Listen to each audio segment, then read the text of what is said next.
and welcome to VOP this morning. I'm Esther Wachuku. And I'm Moses Humphrey. Okay, an interesting day it is, Moses. Oh, yes, it is. Yeah, today we will look at the latest trip to Europe by the President-elect Bola Ahmed Tinubu, as well as the court ruling that has barred the NBC from finding radio and television stations. We invite you to be a part of the conversation by liking and subscribing to our pages on YouTube and on Instagram. Now on YouTube, it's A Voice of the People TV. On Instagram, it's at voptvlive, as well as on Twitter and on Facebook. All right. So first off, we'll be bringing you the headlines. Now, this morning, we will start off with the dailies, some select national dailies actually, and we are starting off with the Punch newspaper. An interesting headline that we have on the Punch. Now, dissent in APC as aspirants demand fresh zoning formula. Quite an interesting one within the All Progressives. Right? Yes, the Punch newspaper. That you can actually tell that they've been actually having issues with who becomes the Senate president and who, especially what region the speakership will go to. So it's not surprising for us to see the headlines concerning that this beautiful morning. The writer says APC zoning creating tension cannot guarantee unity as well. So once North Central senators write APC chairman decry zoning exclusion. It's going to be quite a dramatic one, Moses. Oh yes, it's gradually unfolding, and we'll just keep our eyes on it. Exactly. And, well, I know one thing for sure: the APC will not disintegrate. Oh no, not now. They have a way of staying together, despite whatever glitches. Because, they just have a way of meeting individual interests, and everybody gets in line. That's true. All right, we also have above the masthead subsidy. Buhari seeks approval of $800 million palliative loan. Again. All right, trouble looms over rising debt. A budget office warns. You see that on page 20 of the Punch newspaper this morning. Now, ex-power minister arrested over alleged 22 billion naira fraud. Mrs. When I hear these monies, I'm like wondering, when we call it out, it seems like it's easy, it's cheap, right? Easy to access. 22 billion naira fraud, you'll see that on page 8 of the Punch newspaper this morning.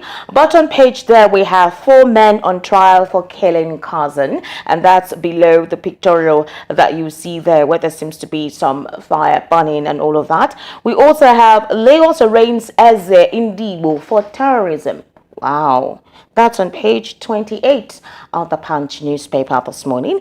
NNPCL needs huge investment to meet demand. Dangote, that's on page 11 of the Punch newspaper this morning. And those are basically the major headlines on the front page of the Punch newspaper.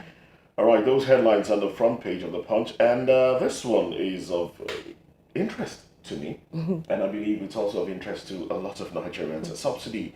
Buhari seeks approval of $800 million palliative loan. Now, we talked here about some loan that was for the Ways and Means, 22.7 trillion. No. Okay.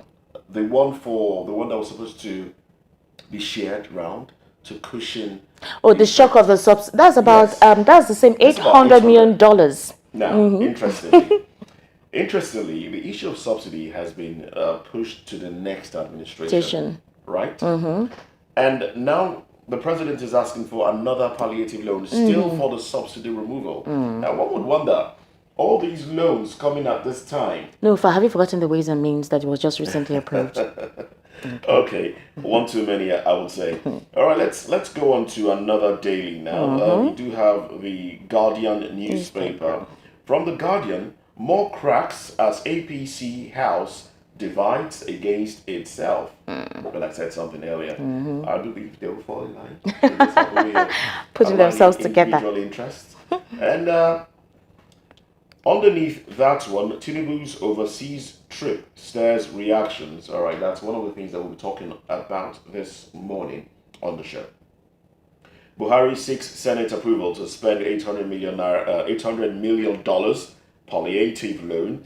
More trouble for students as JAM's biometric verification falters. And then Dangote, Elumelu hail NNPC's performance on the Kiari.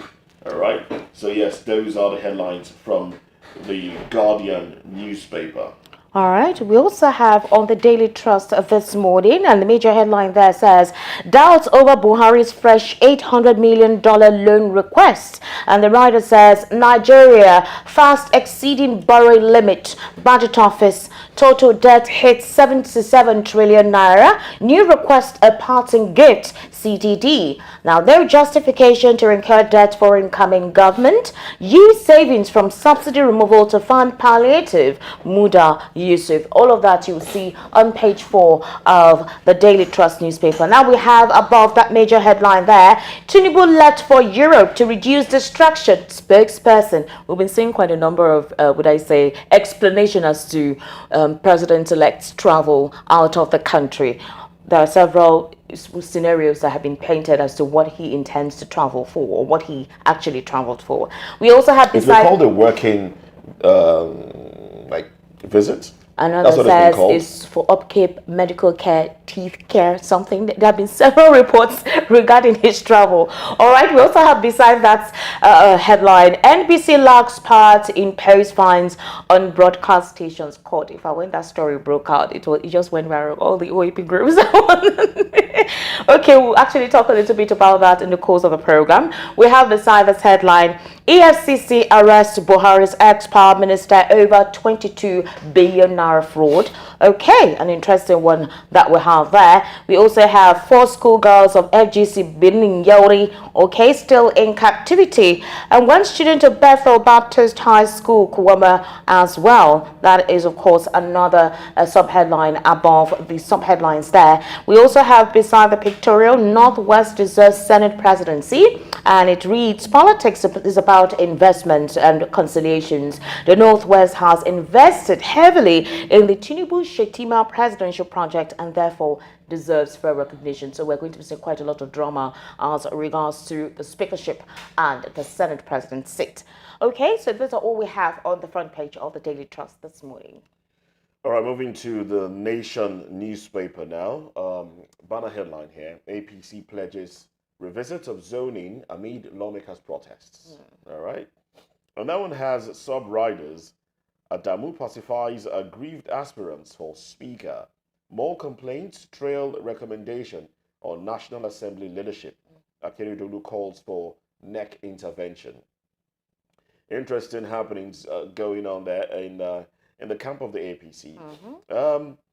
Right underneath the nameplate of the paper, we have federal government explains signing big contracts at tail end of tenure. Why annual budgets fail to perform. That's another headline there. On top of the nameplate, we have Lagos government seals of 12 Banana Island houses. States fail to access 46 billion naira education funds. UBEC deploys in action. Tinubu in Europe on investment drive. Dangote Elumelu rate NNPCL high in performance. Well, this is the Nation newspaper, so one would expect, certain things. But it's fine. All right, so let's, some of the headline here. Oyetola urges Osun APC to accept Supreme Court verdict on Adeleke. All right, so those are the headlines from the Nation newspaper. So the Nation puts it as Tinubu's visit to the Europe for investment drive. Interesting. So we're still postulating really as to what his visit is for. As he jets out to the to France. To France, okay. Sahara reporters actually said that he actually went for medical care. We also have Daily Trust saying that he went out to meet some business associates. They say he went to see. There are several reporters to what the explanation for his travel. Conflicting information now. Exactly. So we're waiting for his spokesman to actually tell us what precisely the president actually traveled for. Hey, but the controversy here is about the fact that about 17 days to the inauguration, he's jetting off the country. Again, one would think that he will stay put, see how whatever the issue is in the country, in his political party is ongoing and see how they can be resolved and form a formidable team, that will help the transition.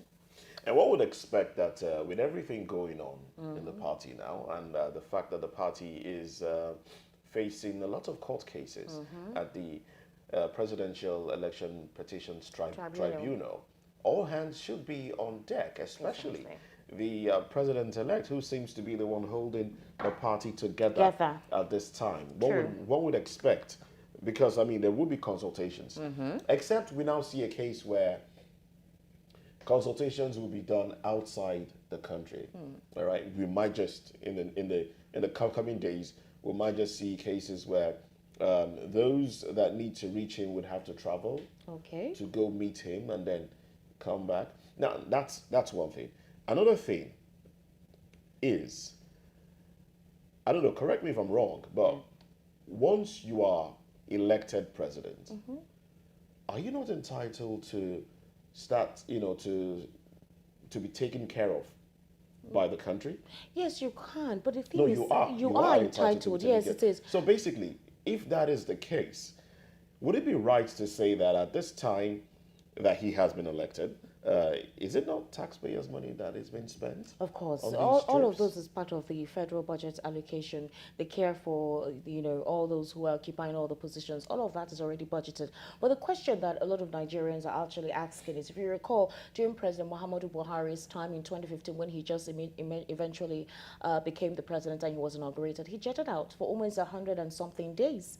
And, we're now seeing that we're supposedly seeing that kind of scenario playing out with the current president-elect. And it's giving a discomfiting, would I say, feeling towards a couple of Nigerians that, hey, what's going on? Why can't we have a president that is physically able and fit? When you keep on traveling on and off like that, it's a security risk.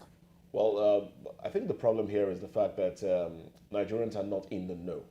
And the truth of the matter is, once you attain that position, your life is no longer a secret. It's no longer yours, like yours. People need to know when you use the toilet, what happened. Yes, it's that important. Okay. If for any reason using the restroom is quite perfect. The president stays too long in the restroom, there will be concerns, and then the nation will start to shake. The nation. Yes. If he stays too long in the number one man. He's the number one man. So there'll be. So Nigerians need to know. Okay, that's true. Yeah, we shouldn't be postulating, saying, oh, it's for dental care, it's for working, visits. Yes, it's to meet investors. Exactly. We shouldn't be doing that. We should know exactly, and for us to know exactly, it should come from his camp. That's true. So we're not having speculations all over the place like what is currently taking place. Exactly. All right. We remember this particular headline where the Lagos State government has sold off about 12 houses on Banana Island. I think that's a recourse to what transpired the last time. But one will ask, okay, possibly this venture we are seeing is a good one, but does it have to take for something disastrous to take place before we begin to see proactive measures from, the building organization committee, those who are in charge of building inspection and making sure that whatever buildings are being erected meet the rights, what do you call standards. it? Exactly. So, well, let's just say that's a good one for that. Of course, we also I think, have on that in that story, I think.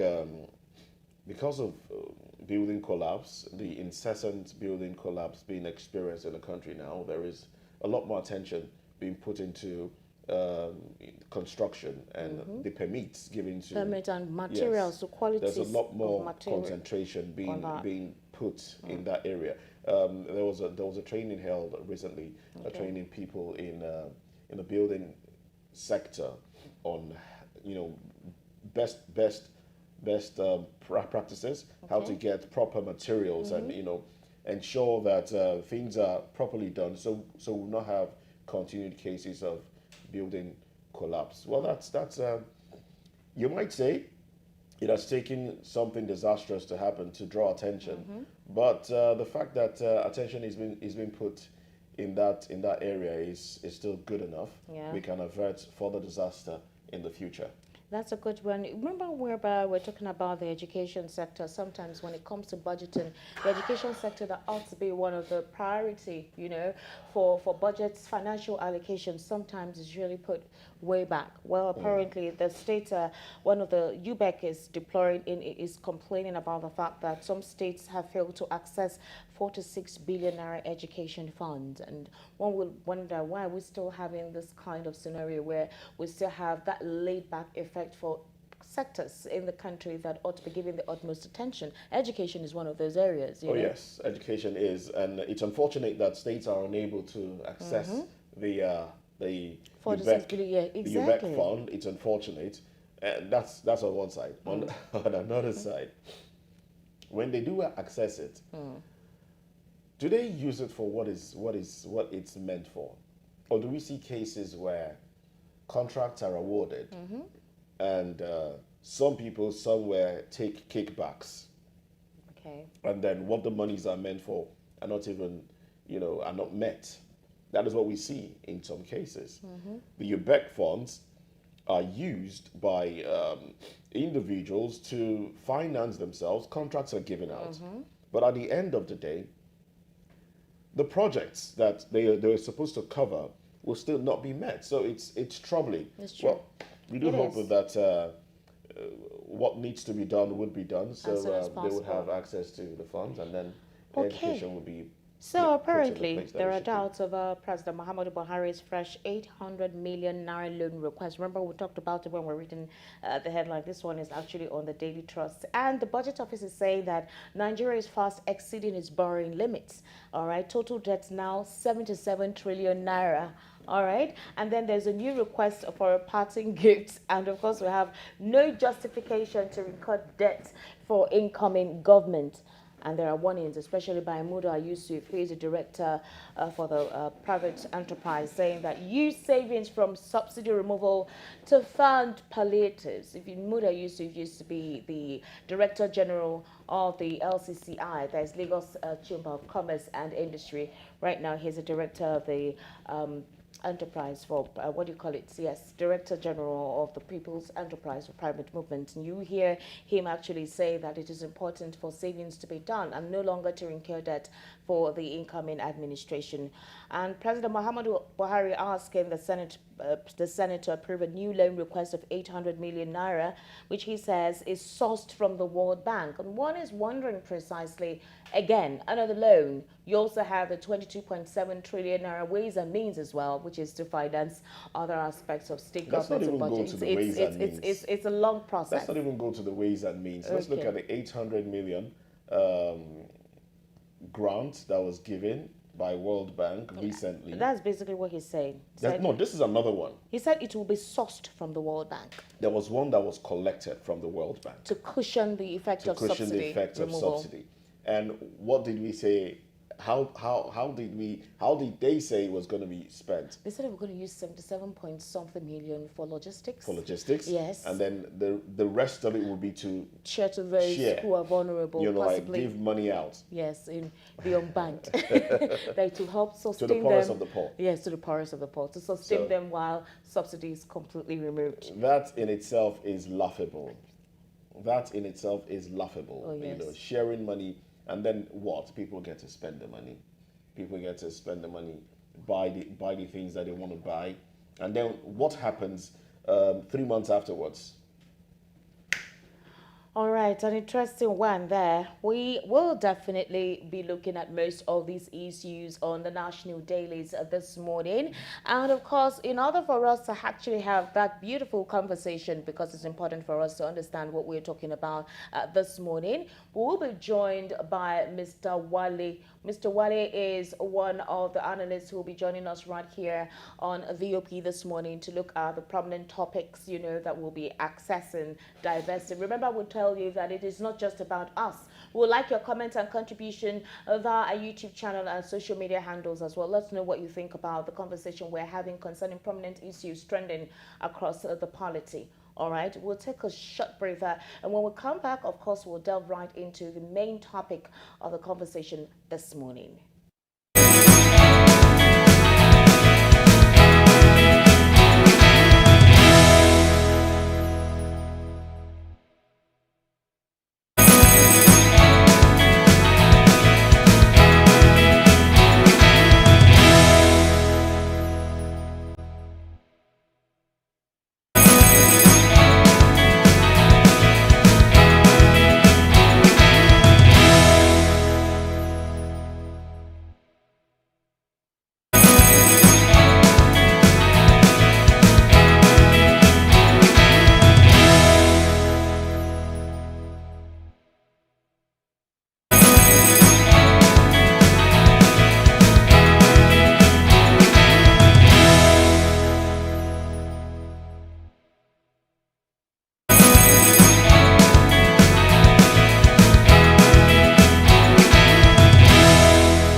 All right. Now, 2 weeks after he returned to the country a three from a three country which saw him from 3 weeks 2 weeks after he returned to the country from a visit to Paris and also to Saudi Arabia and to London, President-elect Bola Tinubu on Wednesday, which was yesterday, left for Europe. Now, the visit is thought to be as part of efforts to fine-tune the transition of his administration and make plans and programs and his policy options with some of his key aides. Well, according to a statement from the office of the president-elect signed by Tunde Rahman, the trip became necessary to allow Tinubu carry out some tasks without unnecessary pressures and distractions.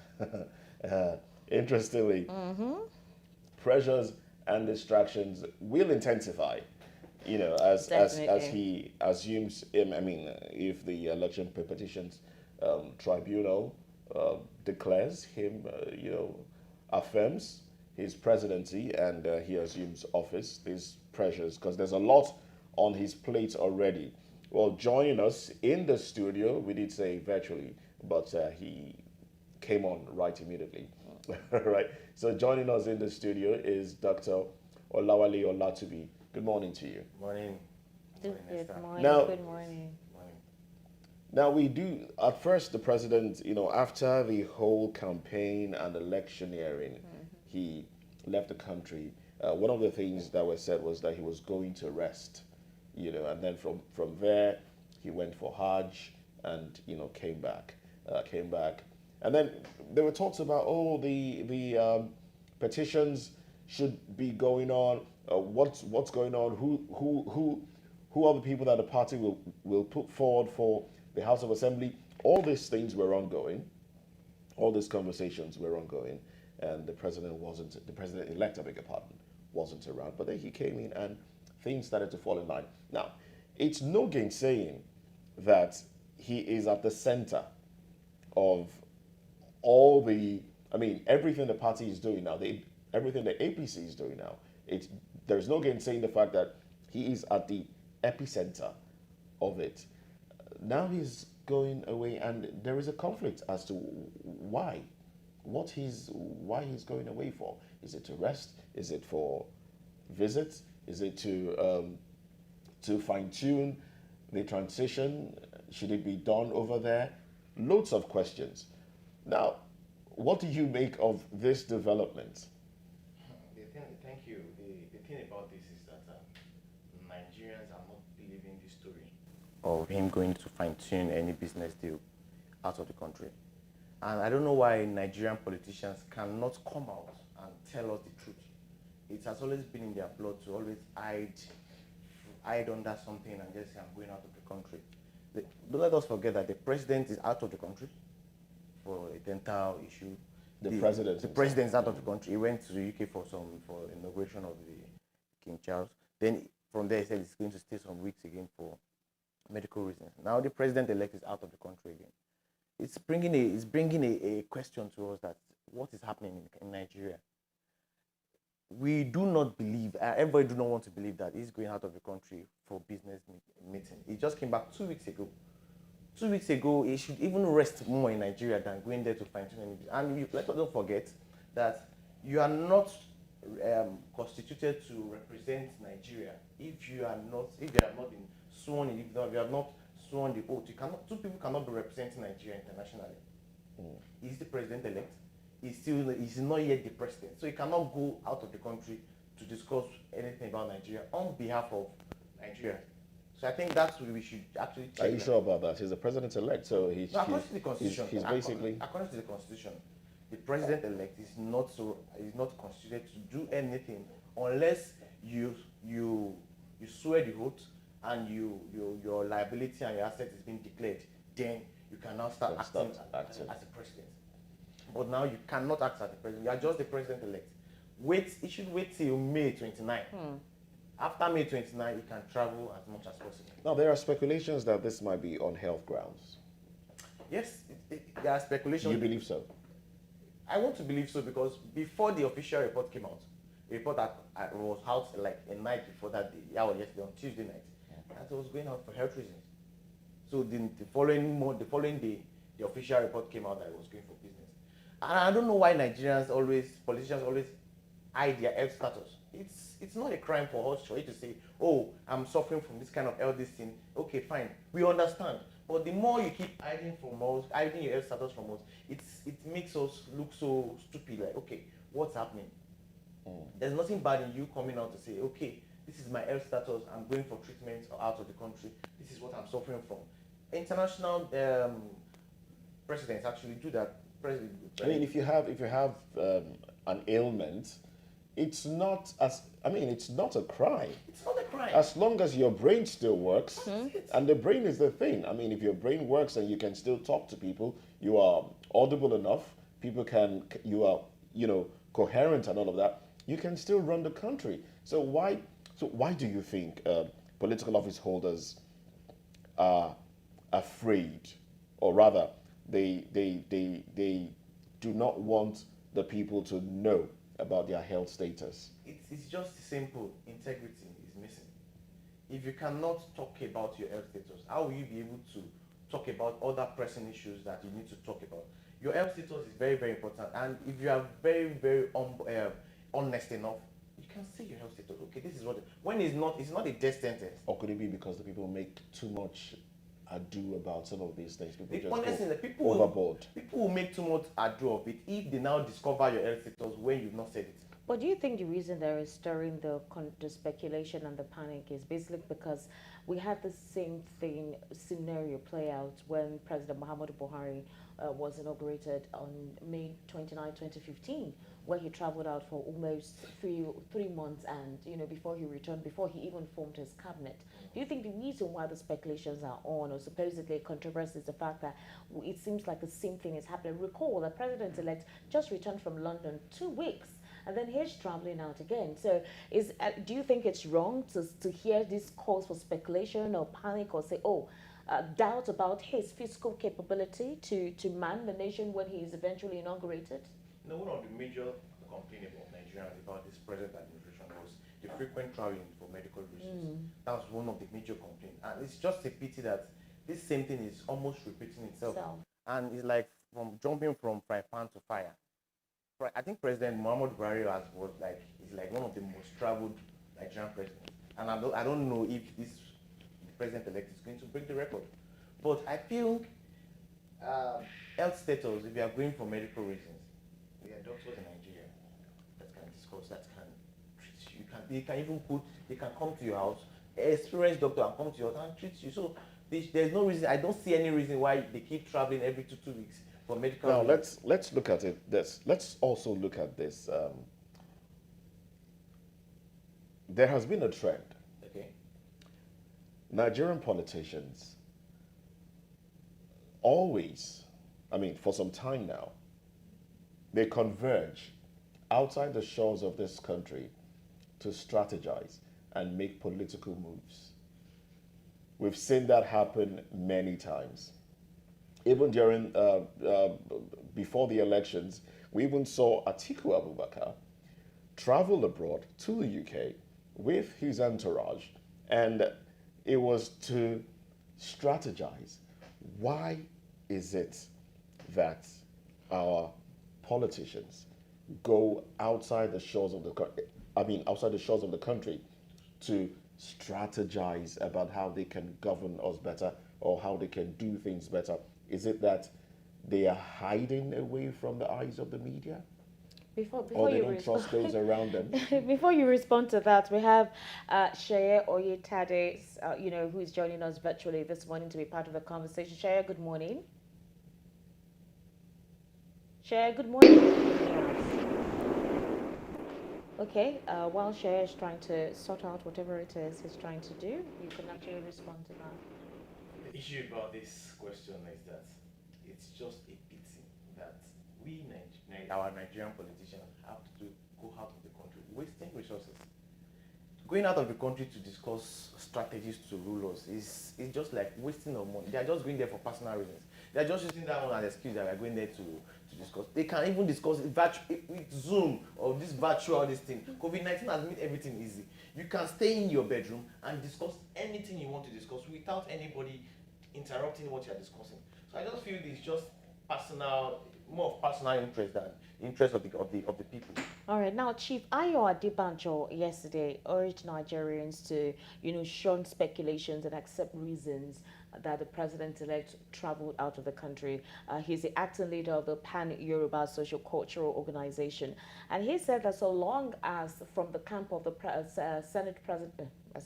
From the camp of the president-elect, no one has disclosed that he's traveling on health grounds or that he's not feeling fine or for whatever reason that has to do with his health, that they should not panic. They should actually take what the spokesperson has said concerning his travel. They should take it for what it is, and they should not speculate or they should not panic. Do you think Nigerians will actually buy, that statement he made?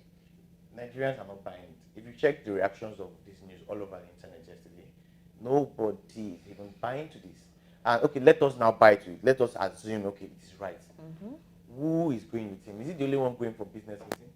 At least you should have some members of his cabinet, even he has not even inaugurated any. At least 2 or 3 people. Let's go for business. And okay, are they going to show us pictures of these meetings, with these business gurus? Are there going to be videos? Those kind of things I can use to even prove to Nigerians that he's actually doing this. So I don't think Nigerians are buying to this story. I think they should just come out plain and be plain to us going forward. Shari, are you with us, please? Yeah, I'm very much with you. All right, good morning. Welcome to VOP this morning. Good morning. Okay, we will try to sort out. We can't really hear you right here in the studio. But Yeah, I can hear you very well. I don't know if you are hearing me now. The technical team will do something about it so we can hear you inside the studio, okay? But thank you for joining us.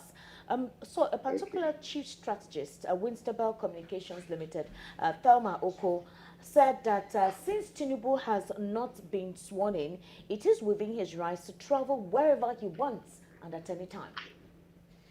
He can travel wherever he wants, but he should not use he should not use Nigerians, or he should not use the affair of Nigeria to lie to wherever he's going to.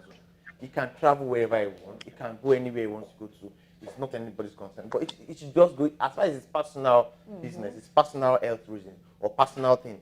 He should just tell, okay, I'm going to rest. But using Nigeria as a whole to lie that I'm traveling for something, that is why people are actually complaining.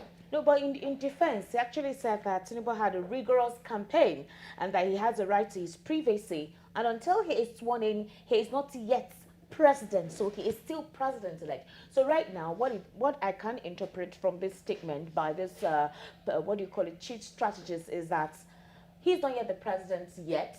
So we are not necessarily privy to know wherever it is he's going. So wherever he chooses to go, and even if he doesn't want to disclose to us, it shouldn't be of concern for anyone now until possibly after May 29. The problem about this is the media age. If his media aides are always coming out and saying President-elect is traveling now, they are telling us because it's none of our business if he's traveling. But as far as his media aides are always coming out on Twitter or anywhere to say the president-elect is traveling out of the country, then it's our business to know why he's traveling out. All right. So we do have Sheye Oyetade, public affairs commentator, I'm sure we've been able to establish proper contact with him now. Shea, good morning to you. Yeah, good Share. morning. All right. I can hear you very well. I don't know Thank if you can hear me. Now we can hear you very well now. Thank you for joining us, Share, and Oh, for your patience. thank you for having me this morning. All right. Okay, so we're talking about the fact that the president-elect has traveled 2 weeks after he just returned from three different locations outside the country. He first of all London, then Paris, and now of course in Dubai too as well. And 2 weeks after he's traveling again to France. Now there are several speculations as to where exactly he went and for what purpose. But Tunde Rahman, his spokesperson, is actually saying that he went there to meet some business associates. And we're asking questions. Is that the true form? Is it about his health? Is he meant to be traveling as often as possible before May 29, considering the fact that the All Progressives Congress, the in-house party, they're actually having some internal wrangling, and he's one of the key major factors to put the House together before May 29. What's your take on that? Thank you very much. Um, Listen to my brother who passed comment earlier on. Well, at this point in time, Nigerians are very anxious to see change in their country. And truth be told, we don't want a sick man at the helm of affairs. We want to know what exactly he wants to do. We want to see him in action. But let's avoid uh, overheating the politics statements that are not true. And I will not say statements that are not absolutely true, statements that are absolutely false. Many people don't know Asiwaju, and I'll be speaking from a position of truth as a concerned citizen, not as an interested party. I saw him on Monday in Lagos. If you know the rate at which he works every day, you will pity him in terms of people pressure on him. He came into Lagos from Abuja on Saturday just to concentrate on a few things. You needed to have seen a lot of people that rushed into Lagos because of him from Abuja, just to see him for one thing or the other. Then let me quickly correct an impression. My sister there said the last time he went to All right, Dubai, he went to we've London, he lost went to audio France. there. He We've didn't go lost to audio. Can Dubai. you please There's hold no on record for of him us? in Dubai We'll the wrap last this time he up. Share, we've traveled, lost your and there audio. We was no can't hear record of you. him in London. Okay, He okay, went this to is I don't think you France. can hear He us did too. not go to London. I was in London. Share, we can't hear you And, again. We've okay, lost your can you hear audio. me now? No, we can't. We're actually liberating you. So just hold on. Well, I don't know if it's from okay. you or from here, but just hold on a bit while that's sorted out. All right? Thank you, Shaya. Thank you so much. Yeah, I can hear Okay, you very so well. Shaya, there we actually had an audio situation with Shaya. We'll know if it's from this end or possibly from his end.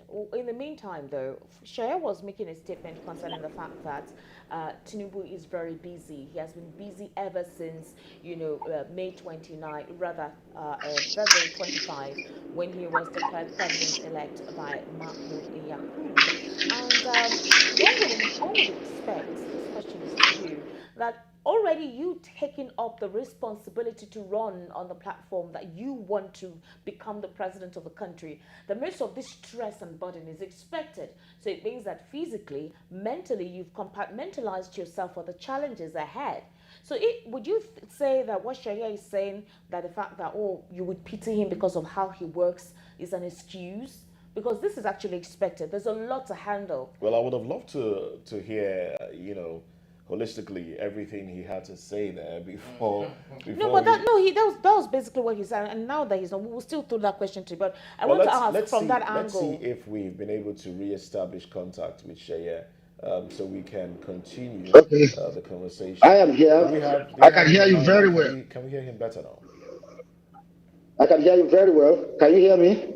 Okay, but we cannot hear you in here. But I'm sure our I can hear technical you crew very will well. rectify that in no time, so we can hear you from the studio directly. But we can hear you, but it's sounding very distant because Okay, not go in the ahead, studio.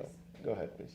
Okay, to run for the office of the president, you need to be physically fit. It's not something. It's not beans. it's not the office of a chairman or office. You are ruling. You are going to rule over 200 million Nigerians. You have to. Is draining physically, emotionally. So it's expected. So I don't see reason why there's no. That's not an excuse of having a rigorous campaign. He was not the only one that did campaign. Okay. All right. Shaya, can you hear us now? I can hear you very well. I don't know if you can hear me. Okay. The issue is We'll that I manage. think it's from our end. We're trying to hear you right here in the studio. We'll take a very Very short well. break, and then we'll continue with the conversation right here on VOP this morning.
All right, welcome back. It's VOP this morning, and we have with us in the studio Dr. Olawale Olatubi, and also virtually we have Sheye Oyetade, and we're talking about the travel, what seems to be a frequent travel now of the president-elect Bola Ahmed Tinubu.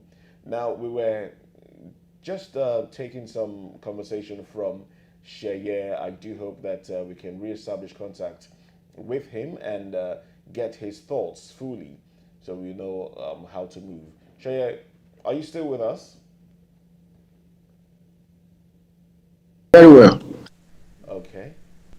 I can hear you. All right then. Okay. Go So ahead. can you hear me? Shaya? Should I continue? Yes, continue. But we'll sort out what is ongoing. We can hear you in the studio, but we can actually hear your voice faintly. Go Oh, ahead. sorry, but I will scream as much as I can from here. So, like I was saying the other time, that we should avoid being speculative and say things that we cannot verify. I can speak from a position of verified truth. Um, and I want to sympathize with Nigerians who are very anxious. And anybody that is speaking right now, thinking the president elect actually jetted out of the country when he should be here, can be speaking from sincerity. But you can be sincerely wrong. As far as Asiwaju Bola Ahmed Tinubu is concerned, is hale and healthy. I can say that and put my everything I have on the line. Is very much alive. Is very much well, hale and healthy.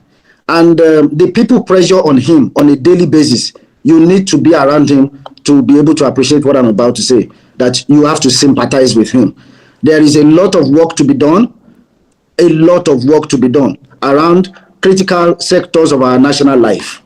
And then he has set up committees, and I will be mentioning names just to put clarity to many of these speculations.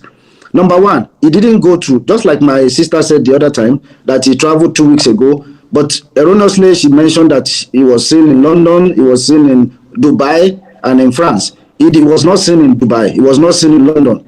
He only went to France solely to rest. This time around, he has gone out to meet with interested friends of Nigeria. Can you hear me? Go ahead, Chair. Continue, please. Now,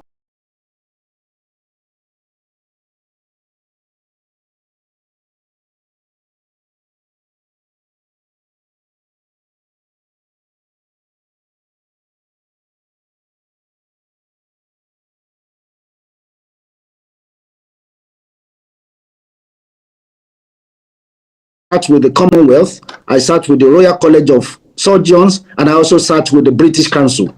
You needed to have seen their love for Nigeria, their love for the president-elect, to work with the president-elect. And I'm talking about using their institutional power to influence quite a lot of investment opportunity towards this country. I can put this on the record. Because of that meeting, the president-elect will be addressing the Commonwealth in November. A letter is coming from the Commonwealth. It will arrive here on Friday to be given to the president-elect. And if I am a private citizen, I'm not even an appointee of the president-elect.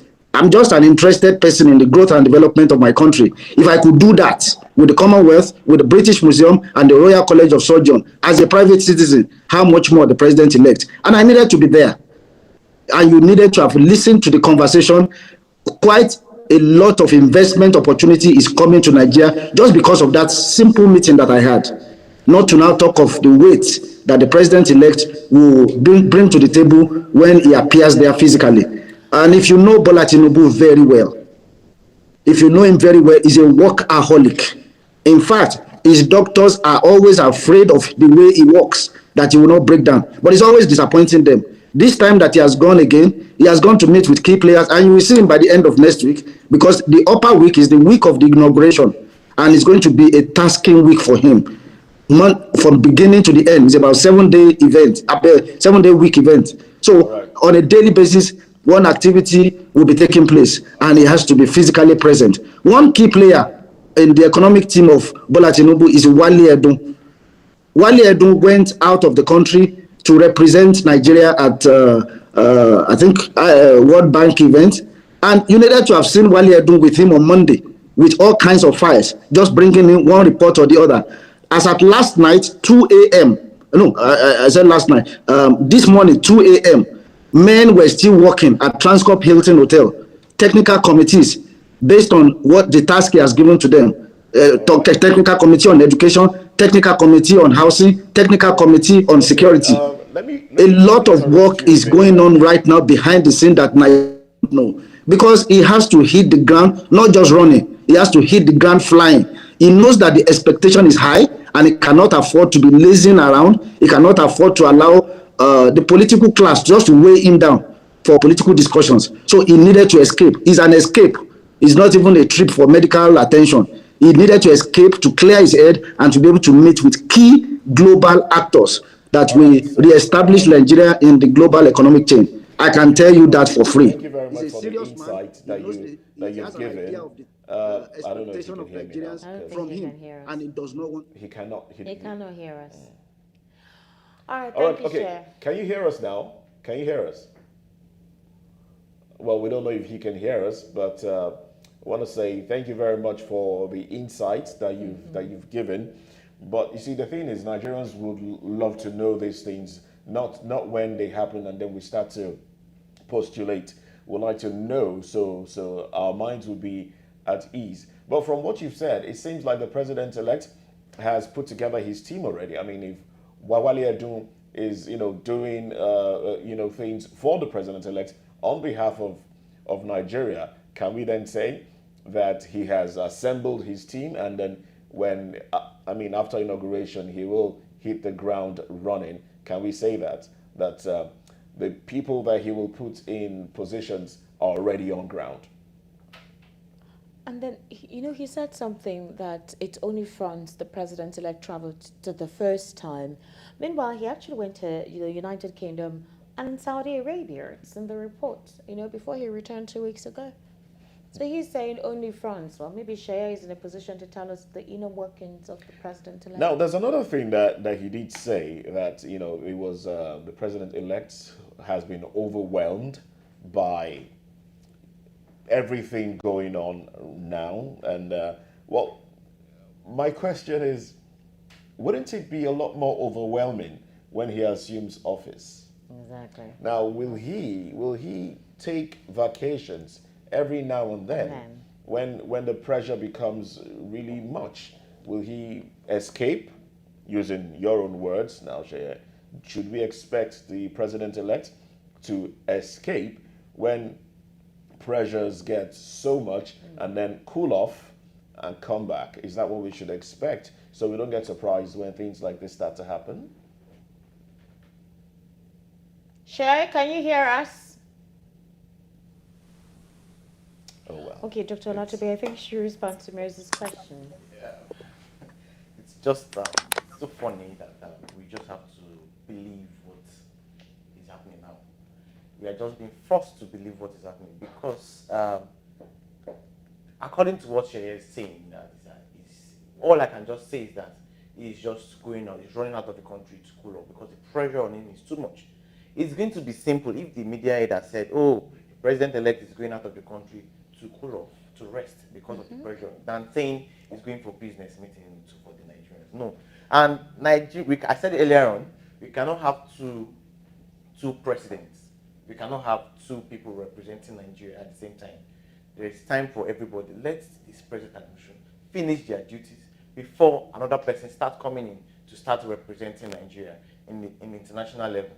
So I don't see any reason why. What should be on their mind now is how to focus on the peaceful transition, how to hand over from one department to another. That is the only business I think they should be doing now.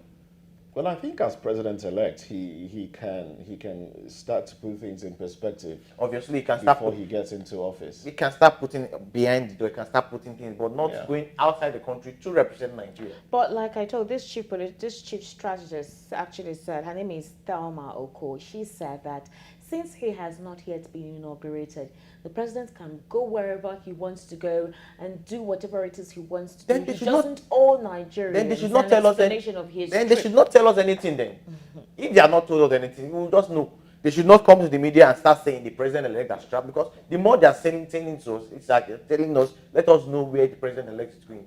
So if it is not our business, they shouldn't tell it to our face that the president-elect is going. Fine. The task ahead of him is a very hard task, and he's been working behind us. I know he's a workaholic, as everybody says, he's a workaholic.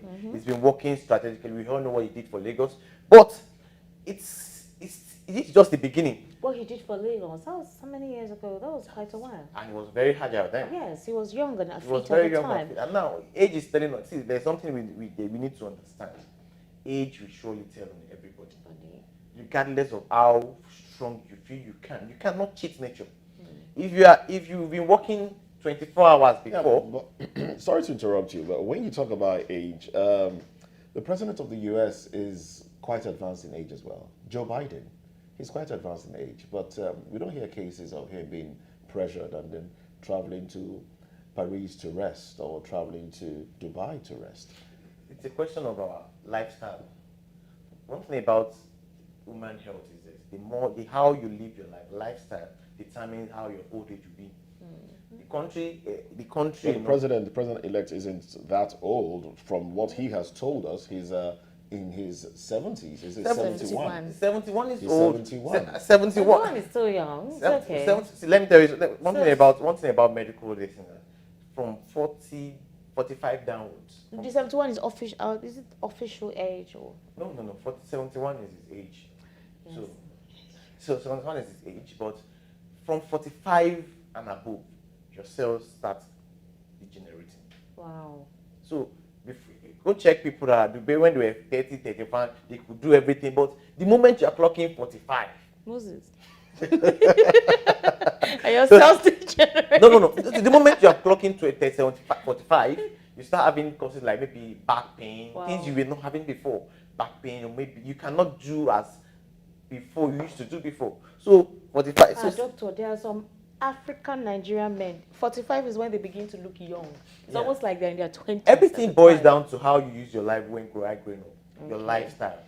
So let's stay on track. So are we now saying that this is something that should be expected? That's my concern. Should we now expect that going forward, the president-elect, when he becomes president, there will be more travels abroad, especially to cool off or maybe rest, as the word is being used loosely right now? Yeah, I think we should just be We should expect that. All right. The President's Center for Human and Socio-Economic Rights, Alex Omote-Hise, said he doesn't foresee any difference between President-elect administration and that of President Muhammadu Buhari's administration. In terms of what exactly? So he says, according to him, he says it is obvious that the man is not 100% okay health-wise, and that during the electioneering campaign, there were several reports that he traveled for medicals. Now, he hasn't been sworn in, he is already traveling. In the history of the country, Buhari was outside the country for 4 months to treat his ailment. Is that what we're going to nurse again in the next administration? So in the course of this entire conversation, the reason why we're actually having this conversation, in as much as the president-elect and travel wherever he wants to travel, is the fact that it seems to become a recurring pattern from President Muhammadu Buhari now to president-elect. And so it's now giving room for that speculation. So is it wrong, especially for what he said, is it wrong for Nigerians to deduce the same line of thought that he put here? Yeah, there's nothing wrong in going for medical examination. It's normal. You cannot have 100% health status. Okay. You can't. Let's just put that. You cannot be 100% healthy. You should have been made one thing or the other. But going for medical examination is like, okay, I'm going for. Even we in Nigerians, we go to the hospital, we go for checkups. If you're having some kind of malaria or something, we go for checkups. So it's normal to go, but the question is, why is it recurrent? Okay. Why is it every 2 weeks, every month? That's the question. There's nothing wrong if it says I'm going out of the country to have medical examination, maybe once in 6 months or once in 3 months. It's fine. But why Nigerians are questioning these things? He just came back 2 weeks ago. And it's going again another 2 weeks. We know it's not for many business. It's probably going for cooling off at what the strategies are said. So there's nothing wrong in going for medical examination if you want to go. But it is a thing of concern if it is happening recurrently, every 2 weeks, every month, every 2 months. No, it's not. It's not something we should actually buy into. All right. An interesting development we'll see there. Hopefully, the president-elect will return in time. And then we'll now begin to see how things can be kind of calm within the All Progressives Congress as they tussle for who becomes the Senate president and who is eventually approved as to take over the speakership position. We're going to see quite a lot that would transpire in the interim while the Election Petition Tribunal also, continues with most of the cases that will be brought up there, with the judiciary and all the judges that have been put together to carry on with the petition tribunal.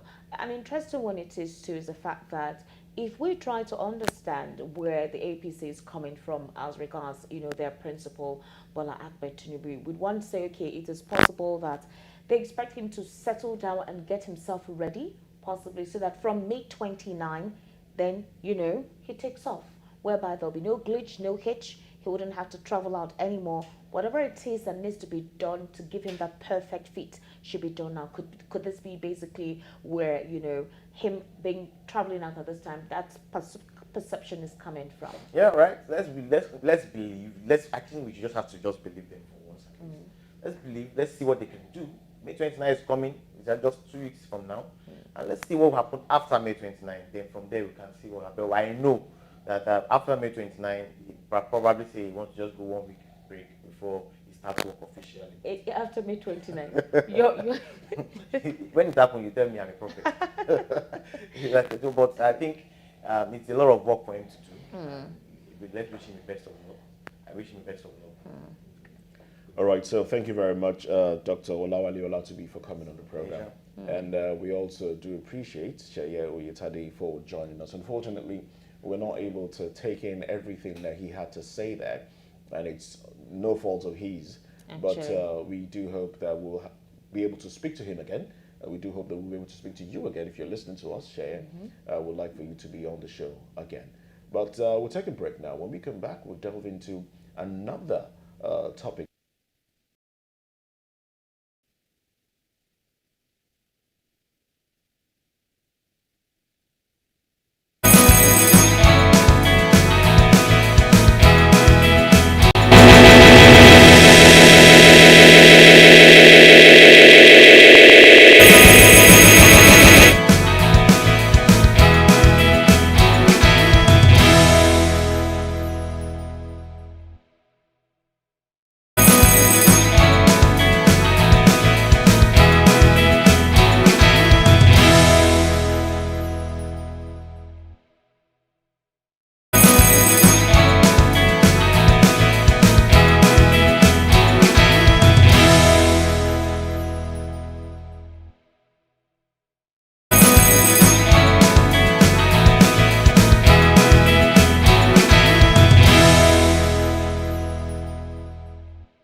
will not be able to delve into the second topic for today, which was the court stopping NBC from placing fines on media houses.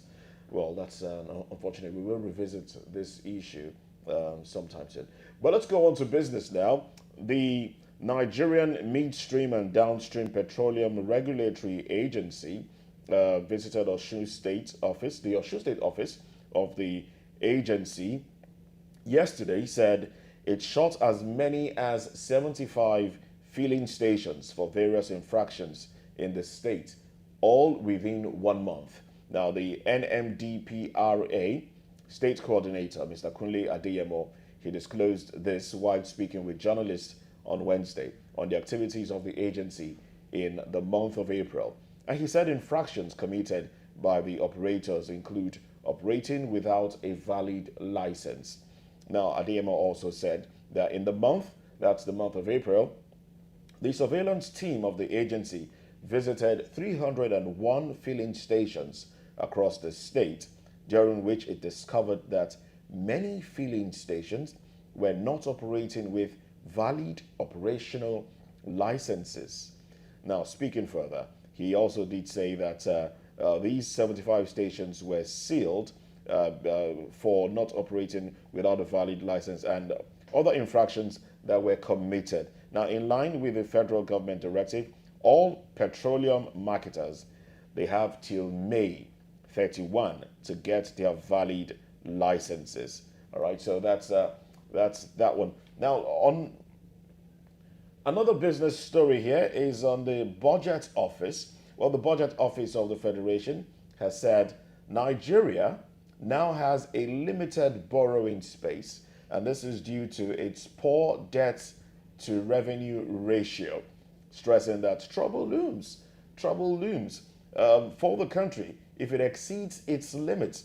Now, the Director General of the Budget Office, Ben Akabweze, while addressing members-elect of the 10th National Assembly at their week-long induction ceremony in Abuja yesterday, pointed out that while Nigeria remains healthy with its debt to GDP ratio, the country is not with its debt to revenue ratio. All right. Now, Akabweze went further and said that, well, to the newly elected and returning members of the National Assembly, which is responsible for the consideration, amendment, and passage of annual budgets of the federal government, as well as economic bills like the finance bill. Well, he did say that, I'm going to quote him now, he said, "You may have heard that we have one of the lowest gross domestic products to debt ratios in the world. While the size of the FG budget for 2023 created some excitement, the aggregate budget of all the governments in the country amounts to about 30 trillion naira, and that is less than 15% in terms of ratio to GDP. And interestingly, we can state that the federal government is also asking for more loans, $800 million at this time. At this time. So this is more trouble looming. Well, I do hope that we will get out of this one. All right, so that's all for business. All right, now let's go to the aspect where, I like to most times when we start off with the program right here on VOP this morning, and it's on to entertainment. Okay, so apparently Davido, we all know Davido, right? The 30 billion gang. Okay, so he's set to release a documentary series about his life, a new Netflix series. An interesting one it is there. I'm sure a couple of us who are fans, or a couple of you who love Davido and everything about him, want to actually binge watch this series where you get to see a day-to-day activity of what he does and everything that has to do with his life. So of course we do know him. He's a popular Afrobeat singer, and of course people also call him Omo Baba Olowo. So, and I told you that he is the head of the 30 billion gang. Well, the docu-series is titled David Focuses on His Life. Now, the singer made the announcement in a recent interview. He said the series will premiere on Netflix this December. Okay, so the Omar Baba Olowo Krina said, and I quote, I have a movie coming out in December with Netflix. It's a very, very big. This is the first time I have said anything about it casually, or actually, it's a documentary, a docu-series about my life called David, and it will be chronicled, or it will be chronicles of my life. I shouldn't be talking about this, but hey, yeah, that's basically what it is. So a lot of you who love Davido, you want to know anything about his life, well, I'm sure you're anticipating December this year, whereby there'll be a release of that docu-series and you get to follow everything that has to do with Davido, his crew, his family, and basically his music, right? Yeah. Yeah. That's an interesting one, yeah? Oh yes. Oh yes. It's interesting that he wants to put his life out there. It's Yeah. also another means of making money. Money. Yes. So That's true. Netflix, I'm sure his fans will be eager to learn more, get involved in his life from childhood up until this time, and maybe then people will understand a few things. Well, he will tell people what he wants them to know anyway. So That's true. maybe then people will understand a few things and probably love him even more. You think it's almost like the Kardashians kind of thing? Well, it may not be exactly like that, but I mean it's going to be it's a series, it's a docu series, so they will go deep into his life, reveal some information, put out things that some people never knew before, and maybe throw light on understand him better. All right, so let's also look at this particular interesting development concerning the rapper Drake. And I'm sure when that story came out, Nigerians were like, "Ah, really?" So Drake is a 34-year-old musician, and his real name is 30% Nigerian. Okay. So his real name is Aubrey Drake Graham, and he was born and raised in Toronto, Canada. However, his father, Dennis Graham, is African American, and his mother, Sandy Graham, is Jewish Canadian. So he shared his dad's ancestry results on social media, where he revealed that he is 30% Nigerian. He made the disclosure in a post on his Instagram page, and this is what he wrote. This is my dad's results. Does this mean I'm a Niger man finally? And everyone who was following, say finally? Yes. So everyone who follows Drake on Instagram were like, "Oh, really?" And then the Nigerians were just putting their flag, yippee, yay! Of course, Nigeria, we're not at all. All right. So basically, and the rapper shared a picture of his results on the website, which also listed that he has ties to Cameroon, Congo, Ivory Coast, and other African countries. Wow, what a genotype. That's a conflicted one. Exactly. So that means at least from one African country, there's a gene, there's a cell. Bottom line is he's an African man in total. Exactly. So, yeah. Okay, so another interesting bit right here on the entertainment scene is concerning Maven Records CEO Don Jazzy, who has penned an emotional note as he celebrates the record at 11. That's quite a milestone that they have. 11 now. Yeah, Maven is 11. From humble beginnings. Can you remember the Dr. Seed, Coco Master, No, that was Mohits. Yeah, that was before Mohits became. Mohits, when Mohits became defunct. It's part of the 11 years now. No, it shouldn't be. It is now. Mohits is now Maven Records. And then Maven was born. You don't get. It's now, they just changed the name. It doesn't mean that those years did not exist as part of the record's lifespan, right? Okay, so this is the thing. The Afrobeat singer and producer and writer celebrated the 11th anniversary year of the record label. So he posted a message on his official Twitter page, "My baby is 11 today. Hashtag Maven's 11 and is growing from strength to strength, breaking boundaries and impacting lives positively. All these wouldn't be possible without you, the fans, our brand partners, friends and well-wishers. Thank you for your unwavering support. You know we are just getting started. Happy birthday, Maven." Don Jazzy, who had posted how busy he has been working in preparations for the celebration, had posted a message to his fans in a usual manner. He said, "I worked all night in the studio, so I did go sleep. We could not disturb me. If I picked you, I'll run the transfers when I wake up. Don't panic, I beg. Love always. All right. Whether the credit alerts received by fans are a process of the celebrations, little is known. But the record label boss is currently in a good mood, and lots of freebies are ongoing amongst fans. One can tell how successful the label has been, considering the likes of Rema, who recently made entry on the Guinness Book of Record, Aria Star, Boy Spice, Jenny Drill, and others who have helped grow the label. Okay. All right. That's Don Jazzy is a force to be reckoned with in the industry because he has raised a lot of artists from Korede Bello, Tiwa Savage, Even that Dr. Sid. Dija was once part of them. Yes, yes. Yeah. Dija. Did she leave? Yeah, she went She to got take care of our married, home. Yeah, she got okay. married. Yeah. So he has raised a lot of young talents. So he's worth his onions and should be celebrated indeed. And he has actually maintained that aura of humility. Most people who have come across Don Jazzy have always said that you don't leave his presence without a smile, and he has always maintained the center or the epitome of humility, always being humble. I think it is an aura or an attribute that a lot of us should actually adopt. Don't you think, Moses? Why was it smile? I agree. Exactly. I agree. But you're going to tell me after the show why you're smiling like that. Okay, so we also have this one. I don't know what to make of this particular story. So DJ Switch, right? You do know DJ Switch was part of the End SARS protest before she eventually traveled out. So she mocks Pastor Adeboye for saying God will help Tinubu fix Nigeria. All right, let's read the story and understand what way she mocked. The Nigerian disc jockey Obianuju Catherine Ude, also known as DJ Switch, has berated the General Overseer of the Redeemed Christian Church of God, Pastor Enoch Adeboye, over his comment that God can use the President-elect Bola Tinubu to fix the country.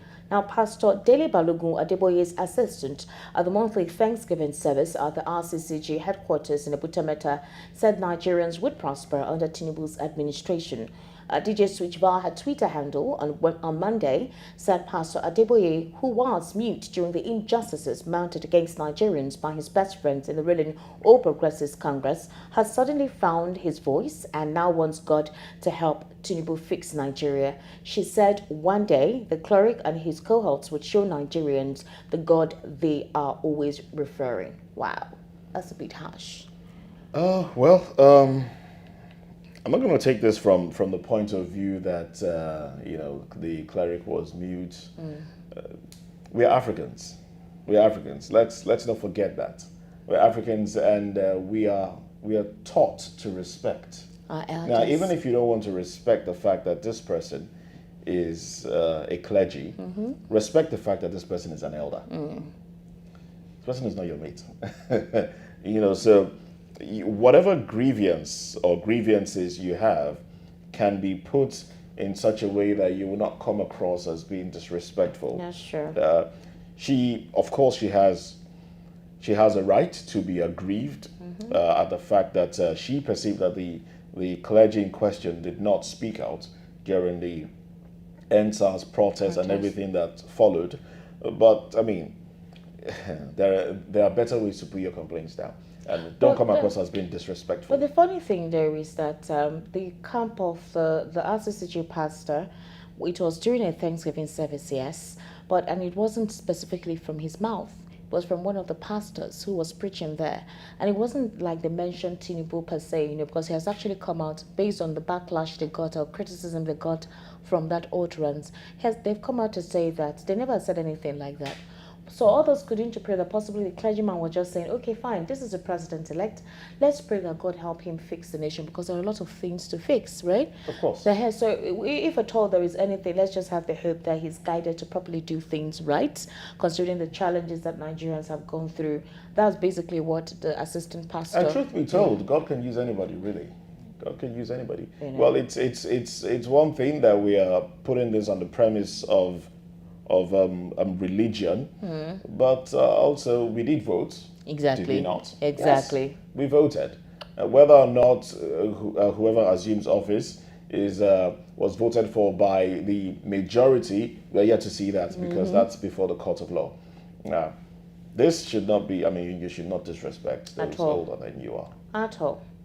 All right, I think that's all we have right here on the entertainment scene, and it's been quite a run with you this morning. We actually do apologize for some of the glitches that we experienced while we're having to interview Sheye Oyetade the first topic that we discussed here. I would have actually loved to have the second topic with you because I was looking forward to it, Moses. I really wanted us to divest that angle of the conversation, but then we'll actually do that. All right, on the next episode, we'll also try to look into that.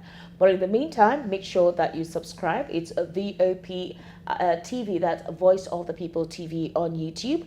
It's at VOP TV Live on Instagram, Twitter, and on Facebook. So make sure that you like, you share, you follow.